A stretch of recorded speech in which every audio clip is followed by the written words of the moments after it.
Hello guys! Welcome back to my YouTube channel. In today's vlog, here is the topic that I would like to share to you. Sino-sino ba yung types of traveler na high risk po ma-offload pagdating sa immigration? And of course, I will going to share some tips kung paano po natin yan malulusutan. At dahil po pahigpit ng pahigpit ang guidelines and policy ng immigration pagdating sa mga pagpapaalis po ng Filipino, or documents din po ang mga hinihingi nila sa mga traveler. At kapag hindi po natin naibigay yung mga documents na hinihingi sa atin ng immigration officer, then automatic po offloaded po tayo. So before you book your flight ticket, paid for your accommodation, tour ticket, or anything pa, please guys, ask yourself, ako ba yung tipo ng traveler na high risk ma-offload?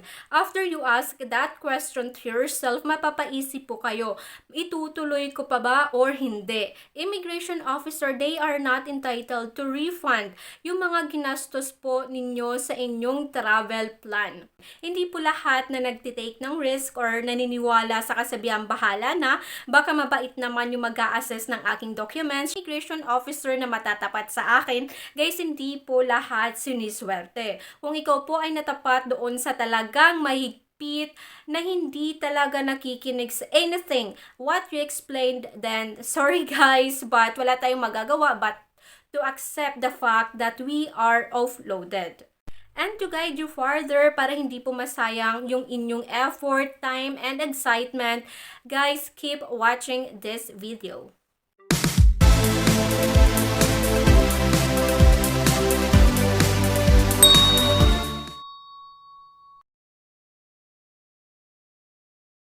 Unahin ko na guys yung mga first time traveler as a tourist. So sila mostly yung hinahanapan ng sangkatutak na documents. Maraming tanong ang tinatanong sa kanila ng immigration officer. Bakit guys? Kasi si immigration officer nagsisimula pa lang sila to put up your travel history sa kanilang system po. So mas marami silang gustong malaman about you and about your documents. Ang tips ko sa inyo guys, it's better to be over-prepared than to be under-prepared. Okay lang na magdala ka ng sangkatutak na documents, at least pag hinanap sa'yo ng immigration officer, maiaabot ka po or may ipapakita ka sa kanila, so mababawasan yung chance mo na ma-offload. And if possible, sa mga first-timer, it's better po na mag-travel muna together with your family or a group of friends. Kasi pag ganun guys, mas panatag ang immigration na ikaw ay babalik sa Pilipinas together with your family or together with your friends. At hindi ka po gagawa illegal na bawal po na gawin sa ibang bansa like searching for work while you are under tourism. Ang pangalawang high risk po ma-offload is a kind of traveler na they declared that they will be in that country for tourism, but then they are unemployed and their profession po like teachers are in demand in that certain country. For example, ikaw ay teacher and then magta-travel ka going to Thailand, wherein Thailand po is searching for a lot of Filipino teachers po from the Philippines, and then ikaw ay unemployed, so makikitaan ka po ng red flag ng immigration. So doon po mau-offload ka kasi iisipin nila you have chance to look for work in that country. So for this, you need to convince the immigration na babalik ka ng Pilipinas by showing your return ticket. If may property ka po, like a house or like a business, pwede mo yun sabihin sa kanila that you will not going to look for employment because you have the reason to go back to the Philippines kasi meron ka pong business and properties na kailangan ng iyong personal care, and travelers that holding tourist or visit visa but the purpose of the travel is for marriage. Guys, do your research first before you answer to the immigration what is the purpose of your travel with your visit or tourist visa, and you said you will be getting married, because there are countries na hindi po allowed magpakasal under tourist visa or visit visa like Germany. So for that, kung magpapakasal ka po, kailangan mo ng specific kind of visa which is the fiancé visa or the marriage visa. Maraming Filipina guys and foreigner na nagpapakasal sa Hong Kong. So for that, you don't need to have a visa. But make sure po that you have a confirmation of your appointment with you. In case natanungin ng immigration, let me see your documents na talagang ikaw ay magpapakasal. Then you can show that you really have an appointment for your wedding. And the other kinds of traveler na high-risk po ma-offload is yung mga traveler na ginagamit po ang words na makikitira, makikistay sa kamag-anak or friend abroad without affidavit of support. So how many times I said already in my video guys that accommodation is a kind of sponsorship. So pag sinabi mo sa immigration kasi wala kang mga hotel booking, makikitire po ako sa friend ko doon, sa kamag-anak ko doon, possible po na hanapan ka ng affidavit of support and kapag hindi mo yan i-provide, ma-offload ka. Automatic po yan. And to avoid getting offloaded in this scenario, kasi marami na rin pong nag-raise sa akin ng concern. And yes, they got offloaded just because of this word, makikitira, makikistay. Instead of saying that, kung wala ka pong affidavit of support, mag-book ka po ng hotel reservation, which is, doon ka po magbabayad mismo sa hotel. So you don't have loss. You don't need to pay in advance in case ma-offload ka nga, or in case you will not stay there. At least guys, may maipapakita ka po sa immigration. So, but be a responsible traveler. If ginawa mo lang yun just for the immigration, then pagkatapos mo pong makalusot sa immigration, cancel your reservation kasi kawawa naman po yung hotel na mag-aantay sa inyo. Sa booking.com po, marami po dyan hotel which is allowing you to pay doon po mismo sa hotel pagdating nyo po. And they are giving you a hotel booking which is po confirm po siya. And the next traveler po na high risk ma-offload is those traveler under sponsorship of what they called friend.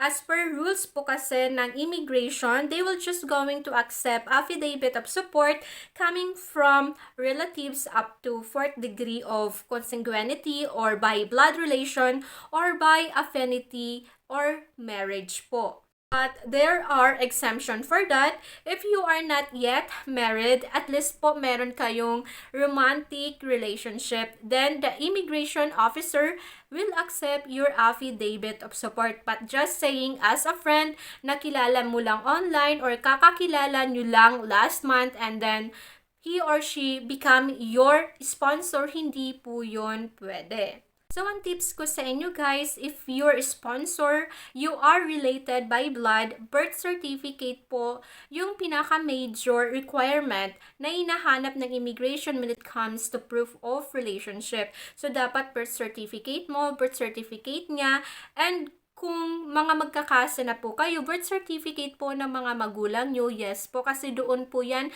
kinoconnect ng immigration if you are really a blood connection.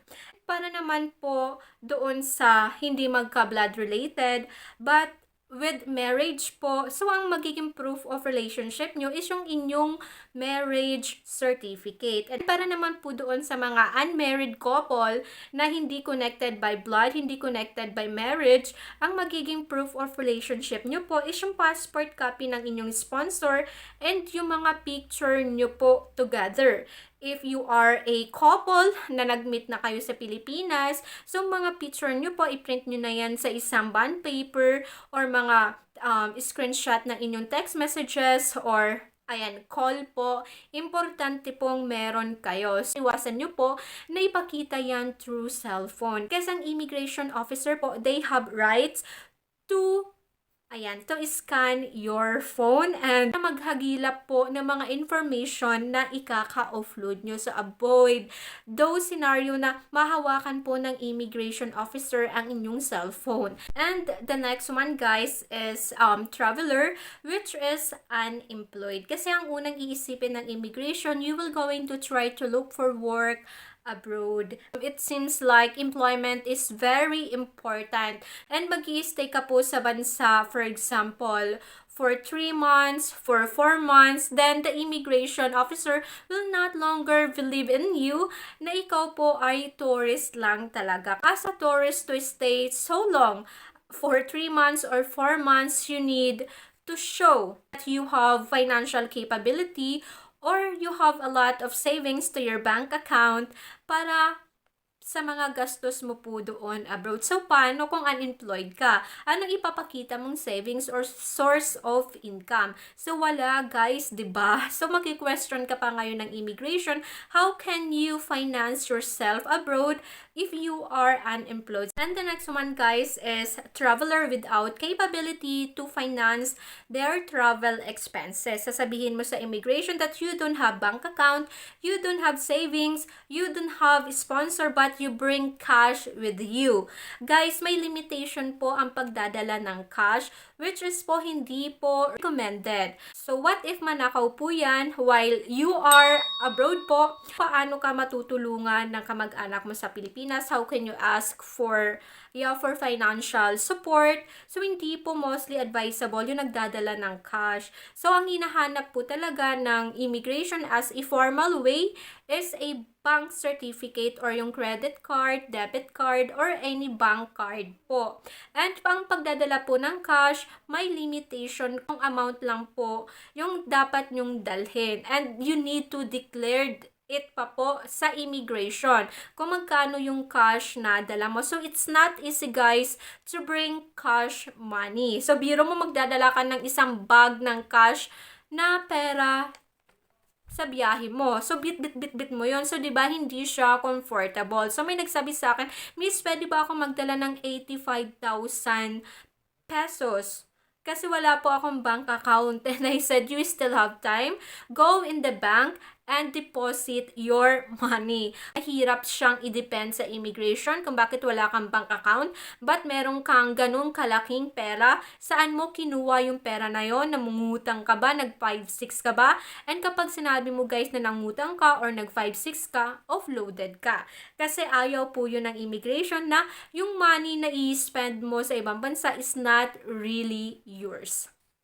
And the next one guys is traveler without original copy of affidavit of support. So immigration always love to see the original copy of your affidavit of support rather than the scan or photocopy or picture is not allowed po. In other case, tinatanggap po ng immigration yung mga affidavit of support from email if si Philippine Embassy po mismo abroad and nag-send po directly ng inyong affidavit of support sa inyo pong email.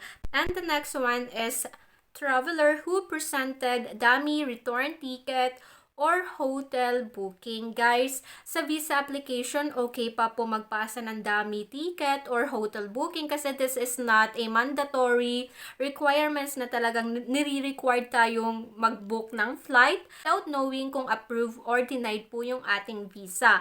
But for the immigration purposes po, dummy ticket is not allowed. So yung iba, ang binabayaran lang po yung departure ticket. Yung return ticket, hindi na. So guys, hindi po yun pwede. Lalo na sa may mga hawak na tourist visa or visit visa, guys, paid both of your ticket. So, before presenting it to the immigration, kasi malalaman ng immigration if you paid for your ticket or not because of the reference number. And kapag nalaman nila na hindi paid yung pinasa mong return flight ticket, then magkakaproblema ka po, offloaded ka.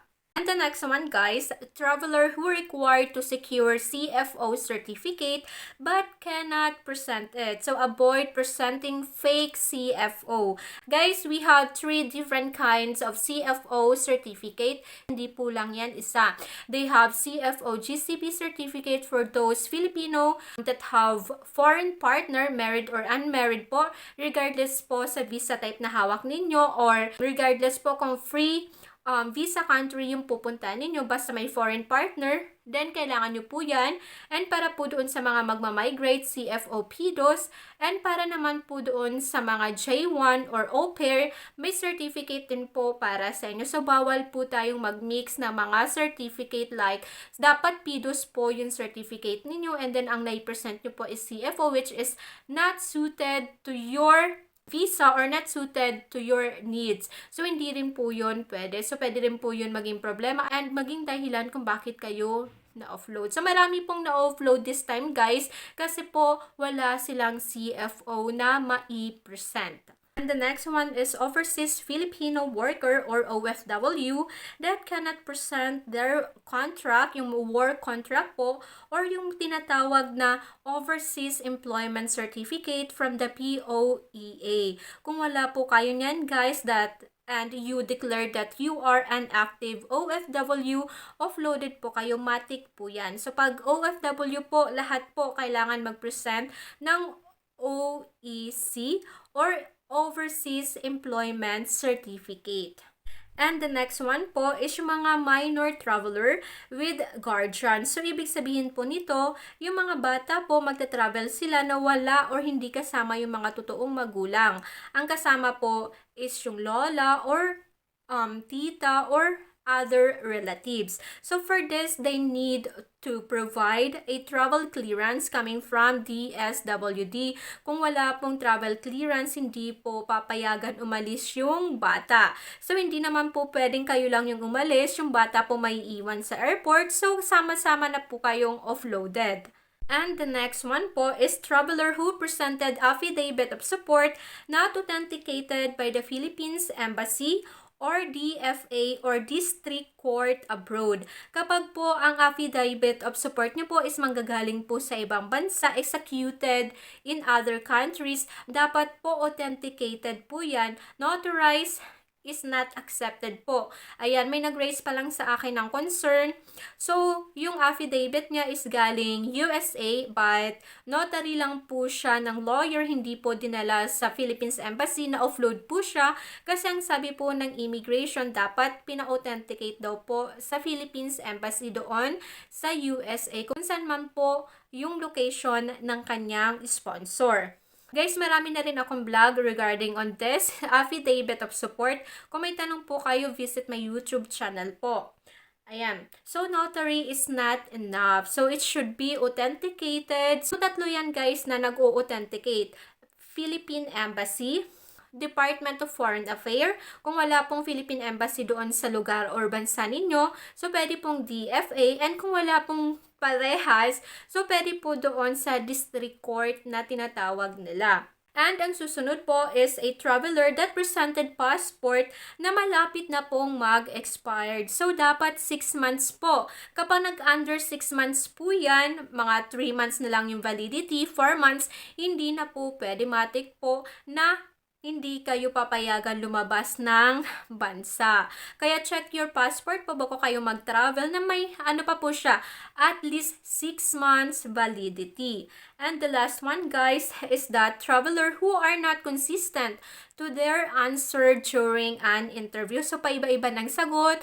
Pag tinanong ng immigration, saan ka papunta, iba ang sagot. So, guys, dapat nagtatali po yung sagot natin sa mga documents na pinipresent natin. So, let's make sure that we answer them correctly, precisely, and honestly. So, don't ever lie to the immigration. So, don't ever present fake documents like CFO, affidavit of support. Guys, kapag naulihan ka po ng fake CFO or fake affidavit of support, may ibang parusa po ang immigration, which is not just getting offloaded, binaban ka po nila. For example, hindi ka po i-allowed makalabas ng bansa for 6 months or for 1 year. And kung mas malala, guys, is pang forever na. So, and that is for today's vlog. Guys, I hope nakatulong ulit to sa inyo to prepare yourself to avoid getting offloaded. And to those who are new in my YouTube channel, guys, hello! I am a visa consultant and I am doing videos about immigration, documentation, visa application. If you need further assistance po for your visa application, kindly email me in this email address. And if you are not yet subscribed, ayan, subscribe po kayo para ma-notify kayo if I have new videos about anything po, about immigration, documentation, visa application, and a lot. So, na-cover na ata, guys, lahat ng aking video. And thank you for watching and see you in my next vlog.